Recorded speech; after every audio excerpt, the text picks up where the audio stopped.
तुम हिंदू लोग पत्थर की पूजा कैसे कर सकते हो? उस बेजान मूर्ति में भगवान रहते हैं, ये तो मजाक ही होगा। ये तो सिर्फ आपका पाखंड है। हमें तो इन खिलौनों की जरूरत नहीं होती। देवी, आपके प्रश्न का उत्तर मैं जरूर दूंगा, लेकिन क्या आप वो सामने वाली तस्वीर यहां मंगवा सकती हैं? जरूर, ये मेरे स्वर्गीय पिता की तस्वीर है। मैं उनसे बहुत प्रेम करती हूँ। बहुत सुंदर तस्वीर है। अब मेरा आपसे एक छोटा सा निवेदन है, इस तस्वीर पर थूक दीजिए। What? आप क्या कह रहे हैं स्वामी जी? ये मेरे पिता है, मैं इनका अपमान कैसे कर सकती हूँ? इस पर सिर्फ रंग लगे हैं, इसमें न जान है न ये बोल सकता है। इस पर थूकने से आपके पिता को कैसे चोट लगेगी? थूकिए। स्वामी जी, ये सिर्फ कागज नहीं है, ये मेरी पूरी दुनिया है। इस तस्वीर को देखकर मुझे उनका प्यार याद आता है। आप मेरी भावनाओं का मजाक उड़ा रहे हैं। बस देवी, यही बात मैं आपको समझाना चाहता था। जैसे ये तस्वीर सिर्फ कागज है, पर आपके लिए आपके पिता हैं। इस तस्वीर को देखकर आपके मन में प्रेम आता है। बिल्कुल वैसे ही हम हिंदुओं के लिए मूर्ति सिर्फ पत्थर नहीं होती, वो हमारे ईश्वर का प्रतीक होती है। उस मूर्ति के माध्यम से हम उस परम शक्ति को महसूस करते हैं। ये अंधविश्वास नहीं, ये भावनाओं का विज्ञान है। लेकिन मेरे मन में एक और बड़ा सवाल है, अगर बुरा ना माने तो पूछूं? पूछिए देवी।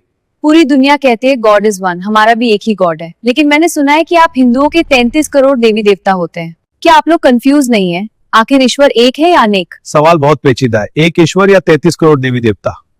देवी जी, सबसे पहले तो आपका सवाल ही गलत है। हिंदू धर्म में 33 करोड़ देवी देवता नहीं, 33 कोटि देवी देवता है। मतलब मैं कुछ समझी नहीं। हमारे वेदों में लिखा है 33 कोटि देवी देवता। संस्कृत में कोटि शब्द के 2 अर्थ होते हैं। अंग्रेजों ने कोटि का अनुवाद करोड़ कर दिया और मजाक बना दिया। सिर्फ 33 प्रकार? कौन कौन से? सुन लीजिए ध्यान से। 12 आदित्य सूर्य के रूप, 8 वसु प्रकृति की शक्तियां, 11 रुद्र चेतन शक्ति के रूप और 2 अश्विनी कुमार, कुल मिलाकर टोटल 33। ये वो शक्तियां हैं जो दुनिया को चलाती हैं। बाकी सब इन्हीं के अलग अलग रूप हैं। आपकी बात समझ आ गई कि 33 करोड़ नहीं बल्कि 33 कोटि देवता हैं। लेकिन फिर भी 33 ही क्यों? आपका भगवान ऑल इन वन नहीं है? ये एक गंभीर प्रश्न है। विद्या के लिए सरस्वती, पैसे के लिए लक्ष्मी, रक्षा के लिए हनुमान, इतने सारे अलग अलग भगवान की जरूरत क्या है? सीधा मुख्य भगवान से बात क्यों नहीं करते? जेनिफर, तुम्हारे देश को कौन चलाता है? हमारे प्राइम मिनिस्टर।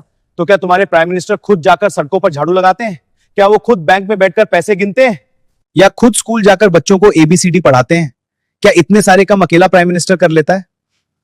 नहीं, वो तो PM है। काम करने के लिए उनके पास अलग अलग मिनिस्टर्स होते हैं, जैसे education minister, finance minister, defence minister. बस यही लॉजिक है जेनिफर। हमारे परमात्मा एक ही है, वही इस सृष्टि के प्राइम मिनिस्टर है। लेकिन इतनी बड़ी सृष्टि को सिस्टमैटिक तरीके से चलाने के लिए उसने अलग अलग विभाग बांट रखे हैं। जैसे अगर तुम्हें नॉलेज चाहिए तो एजुकेशन मिनिस्टर के पास जाओ, यानी मां सरस्वती। अगर धन चाहिए तो फाइनेंस मिनिस्टर के पास जाओ, यानी मां लक्ष्मी। अगर सुरक्षा चाहिए तो डिफेंस मिनिस्टर यानी हनुमान जी। और अगर बारिश चाहिए तो वाटर मिनिस्टर यानी इंद्रदेव। ओह, तो ये सब एक गवर्नमेंट सिस्टम की तरह काम करता है। बिल्कुल। हम अलग अलग देवताओं की पूजा इसलिए करते हैं ताकि उस विशेष शक्ति का लाभ ले सके। लेकिन याद रखना जेनिफर, मिनिस्टर कोई भी हो, पावर उसी एक परमात्मा से आती है। वाओ, इतना ऑर्गेनाइज सिस्टम। आज समझ आया कि सनातन धर्म सिर्फ आस्था नहीं, पूरा मैनेजमेंट सिस्टम है।